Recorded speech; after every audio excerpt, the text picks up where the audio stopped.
सोनल के पास दो आम का पेड़ था जिसमें हर गर्मी के मौसम में ढेर सारे आम लग जाते थे और सोनल उस आम को तोड़कर आम पन्ना और पके आम लेकर बाजार में बेच दिया करती थी, जिससे उसे काफ़ी पैसे मिल जाते थे। इस साल गर्मी बहुत ज़्यादा थी, जिस वजह से सोनल के ठेले पर आम पन्ना और पके आम के लिए लोगों की भीड़ लगी रहती थी। अरे वाह, तुम कितना टेस्टी आम पन्ना बनाती हो।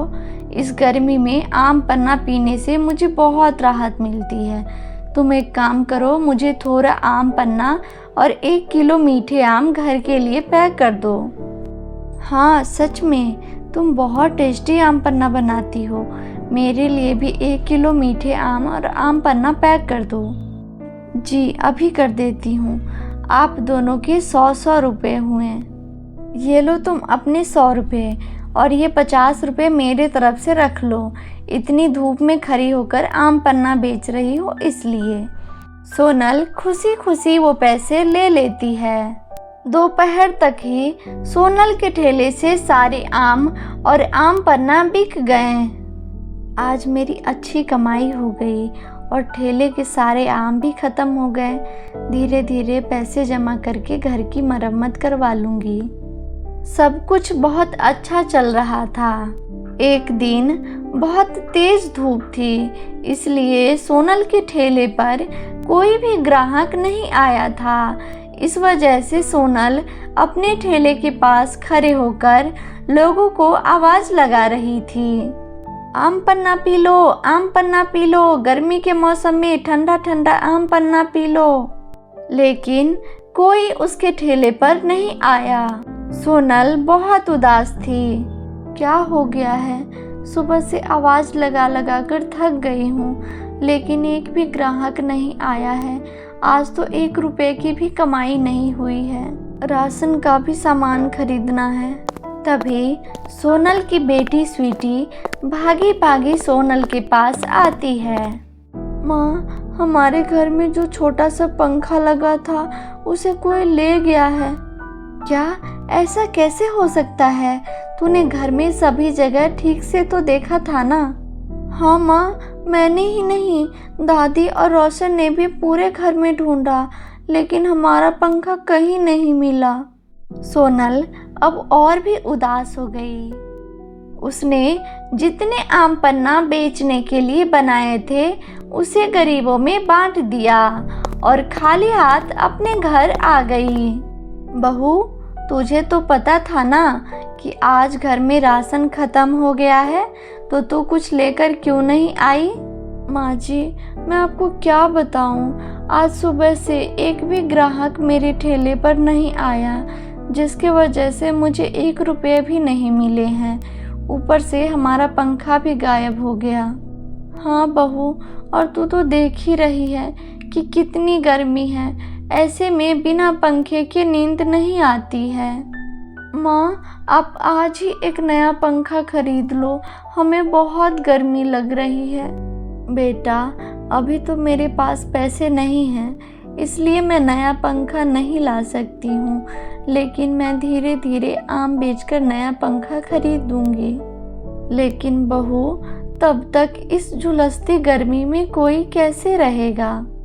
माँ जी, मैं आज भर के लिए किसी पड़ोसन से थोड़ा सा राशन उधार ले आती हूँ। बहू, मैं तुझे एक बात बताना भूल ही गई।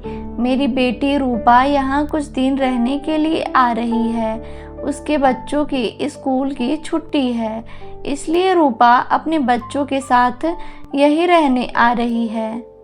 हे भगवान, एक तो हमारे घर की हालात वैसे भी ठीक नहीं हैं, आम पन्ना भी नहीं बिक रहे हैं, हम कहाँ से घर चलाएंगे?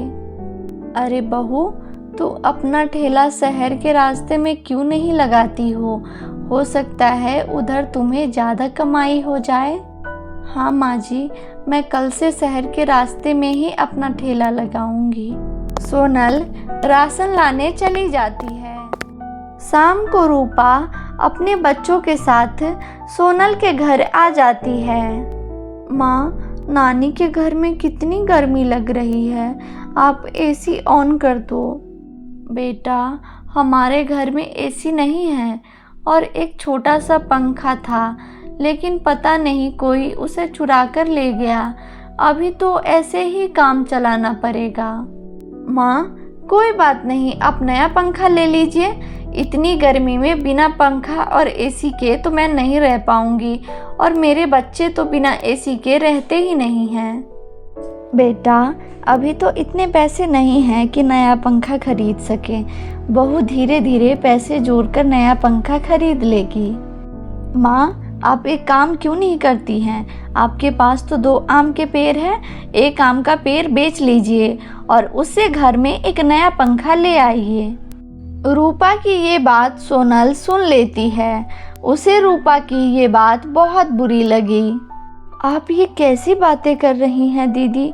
वो पेड़ मेरे परिवार के सदस्य की तरह है। उस पेड़ के आम से मैं तरह तरह की चीज़ें बनाकर बेचती हूँ, जिससे मेरा परिवार चलता है। उसे भला मैं कैसे बेच दूँ? रूपा बिल्कुल सही बोल रही है बहू, और वैसे भी तुझे उस पेड़ से पैसे ही कितने मिलते हैं। हम नया पेड़ लगा लेंगे।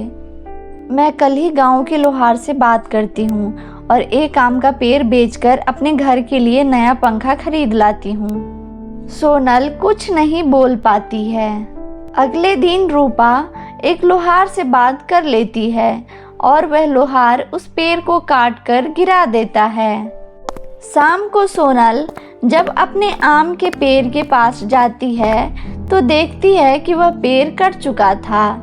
सोनल के पति ने ही उस पेड़ को लगाया था, इसलिए वह उस पेड़ को कटा देखकर बहुत रोने लगती है। रूपा कुछ दिन अपने मायके में रुककर अपने बच्चों के साथ चली जाती है, लेकिन सोनल की सास ने रूपा और उसके बच्चों की ज़रूरत पूरी करने में पेड़ से मिले सारे पैसे भी ख़त्म कर देती है और लोगों से कर्ज भी ले लेती है।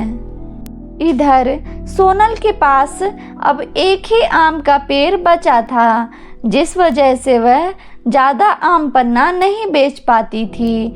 वह अपने आम के पेड़ के पास बैठी हुई थी, तभी एक औरत उसके पास आती है। सोनल, तुम्हारी सास ने मुझसे 5,000 रुपये उधार लिए थे और बोली थी कि तुम वापस कर दोगी। तुम मेरे पैसे कब दे रही हो? मेरे पास अभी 1 रुपये भी नहीं है। मुझे कुछ दिन का समय दीजिए, मैं आपके सारे पैसे लौटा दूंगी। लेकिन जल्दी लौटा देना, नहीं तो ठीक नहीं होगा। सोनल बहुत उदास हो जाती है। हे भगवान, ये क्या हो रहा है मेरे साथ? रात हो चुकी थी। सोनल अपने घर जाकर सो जाती है। अचानक उसे एक सपना आया। सोनल, मैं तुम्हारी परीक्षा ले रही थी।